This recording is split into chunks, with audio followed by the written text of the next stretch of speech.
What's up everyone, it is Numotus and I'm back with another tutorial. Today I'm going to show you my 5 best tricks for getting awesome melodies. If you guys listen to my music at all, you know that it's kind of based around a lot of epic melodies that tell a story. So today I'm going to show you some of the techniques I use to get those. So tip number 1 is use MIDI scales. Now what are these? So if you notice, I have these 2 tracks, major scales and minor scales. If I hit tab to bring up the arrangement view, it'll show you all the MIDI clips that I have inside here. So pretty much each one of these is a different key. And they keep disappearing on me. But each one of these has all the notes of a specific key. So this is C major, C sharp major, D major, E major, etc., etc., and then all the minor scales in here. All these notes are pulled back behind the start of the clip so that when you hit fold, all you have available are the notes in that key that you've chosen. So this is a good way to write a melody that you know is in key.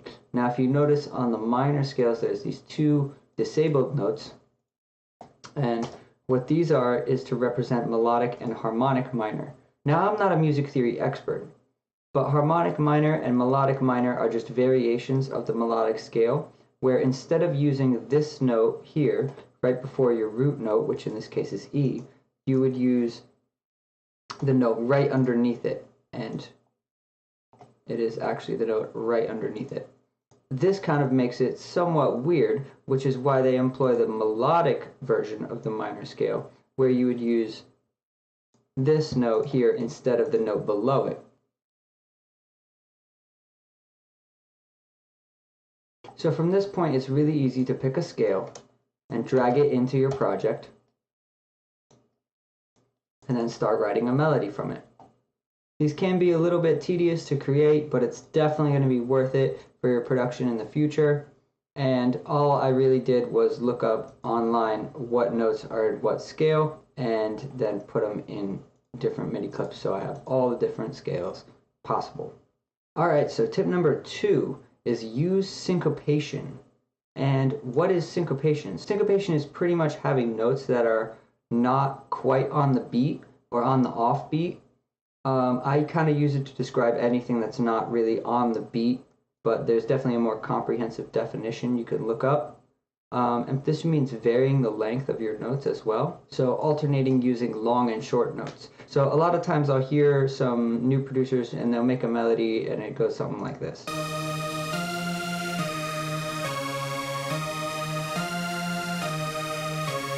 And that's kind of just really boring. If you notice, they're all on the beat here and it's just going 70 beats per minute. I can speed that up a bit. So if I just kind of change the position of these,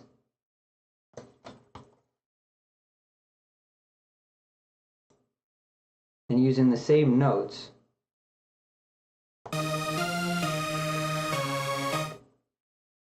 it definitely makes it more interesting. Put the metronome on and then you find out what it actually is going to sound like.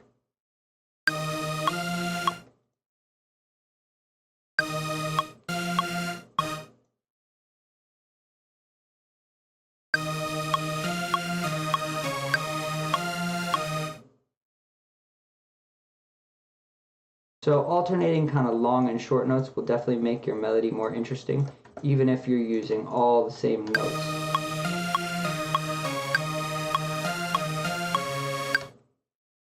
And that's not a great example, but I definitely made the melody more interesting here just by playing with the length and position of the notes instead of just leaving them right in the middle. So tip number 3 is use perfect fifths and fourths a lot. So I'm going to go into a little bit more music theory. So basically, whatever your root note is, that is the unison note as defined in music theory terms. So your note after that is your minor second, then your major second, then your minor third, then your major third, then your perfect fourth. And this is a note that you want to use a lot because it's really pleasing to the human ear. And then your other one, next one up, is going to be your augmented fourth or diminished fifth or tritone. It's called all those 3 things. Next one up is the perfect fifth. So we're going to leave that one there. and then after that is your minor sixth, minor seventh, and then octave. So if we play all three of those together, it sounds really nice. And even if I just make a simple pattern with both of these, going from the root to the perfect fourth, back to the root, and then to the perfect fifth, it sounds like this. And then that all of a sudden sounds really adventurous and like you're telling a story almost. So we can mess around with this a bit more, but you definitely don't want to use only the perfect fourths and fifths, but you do want to use them a lot in your composition. When I was talking about alternating the short and long notes, usually you want these to be your long notes so that the melody kind of rests on. So play around with your own melodies and see if you've been doing this, and if not, then I think using more perfect fifths and perfect fourths will help give your melodies a lot more character. Okay, so tip number 4 is go crazy and then break it down. And what I mean by this, I'm going to have to show you by first going crazy. So I'm going to make a melody here that's crazy, and I'll probably speed up the video, but then we will break it down to make simple versions of the melody that we can use as the intro, and maybe even that complex version we're not going to use. We're going to break it down to find the core emotional qualities of that melody and just keep those.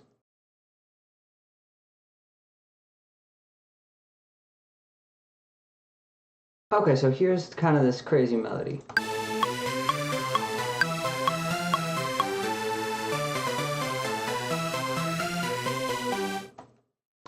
So it's not that crazy, but it's good enough for the example, and it's kind of confusing to the listener because it's jumping all over the place. And again, like you see that most of the notes are pretty much the same length. So there's not that much variation in the length of the notes. So it's confusing yet kind of boring at the same time, and this is something you don't really want. You want to have the perfect amount of variation in your melodies. So we can kind of listen to which notes are really carrying the melody. If I kind of mute the ones that are not carrying the melody, kind of go there.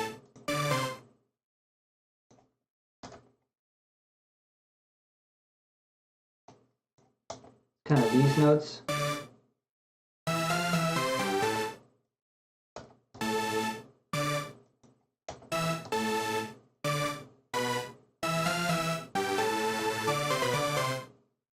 So you just want to listen to which notes are giving you the emotional impact from the melody, and which ones are just kind of like filling in the spaces.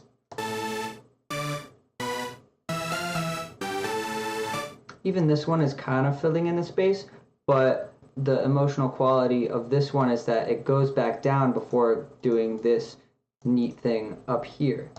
So we can even move this down. That doesn't sound quite right.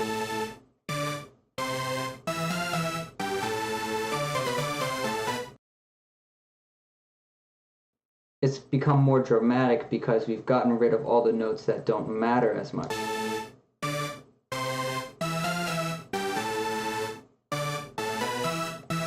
Now this melody is great for kind of like a breakdown right before like a build-up section. And you can break this down further for your intro melody. So the intro, you want to start people off with something very simple. And also you don't want to give away too much of the story that the melody is telling right away in the intro. So a lot of the story is told by this glissando bit here and here, and then this note that goes da-na, and that's really like a pleasing technique when you go from, like I was talking about, when you go from the root just below the tonic back to the tonic again. Here we're in A minor.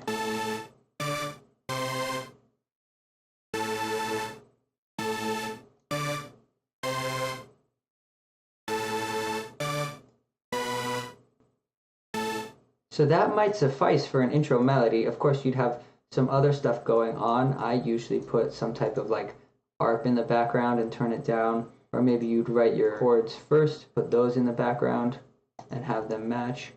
But once you write a melody, it's pretty simple to get chords for it, although that's not something I'm going to go over in this tutorial, just to keep it short. So the last tip for coming up with a cool melody is to convert a vocal to MIDI. And what we can do is grab an acapella, and I'm going to use this acapella of a track called Airwaves that I'm working on with Submaniacs and Mary Jane. Should be coming out pretty soon. You were here to win, yeah. Where did you come from at the fire night and that? So we'll take something from the chorus. So the whole concept here is to just drop an audio on a MIDI track, convert it to melody, and see what notes you get. And then you can kind of play around with those notes and create a melody just from that doesn't sound much like anything. So what we've got from just doing that is this.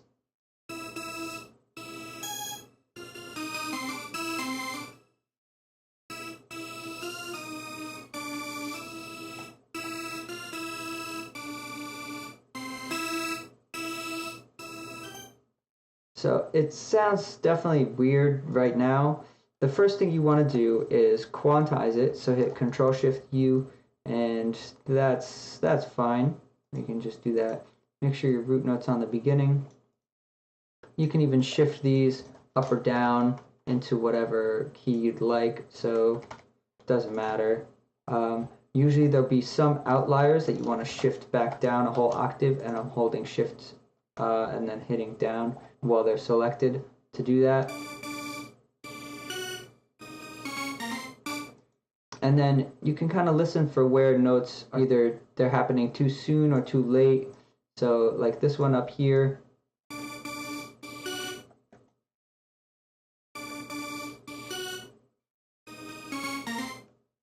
These D sharps sound a bit sour, so you can get rid of the notes that you don't like, but we still have a good structure here. And you notice that you've got this F3 over here, and I think that'll sound good here. So you don't have to just quantize it and follow the progression here. What I'm going to do now is just disable the rest of these notes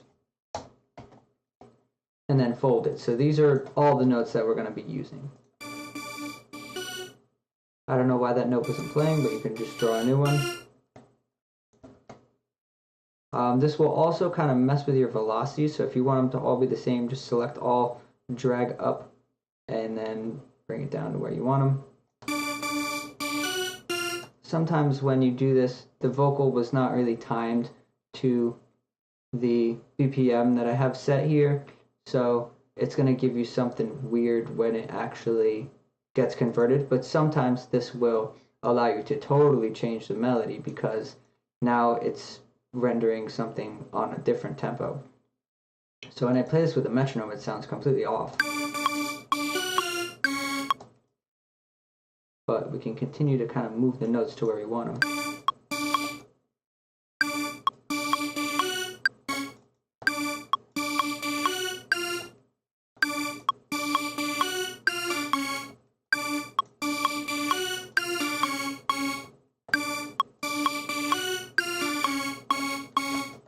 And then we have something that we can kind of duplicate and mess with. And it's always good to get some simple riff and then duplicate it and then add a little bit of variation.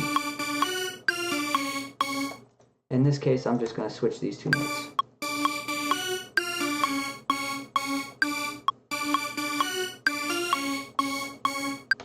That's kind of like a spooky melody, but you know, that's a starting point for a song that I got just by grabbing an acapella and jumping in here, and it sounds nothing like the acapella did. So that's a good way to get creative without really having to use your brain.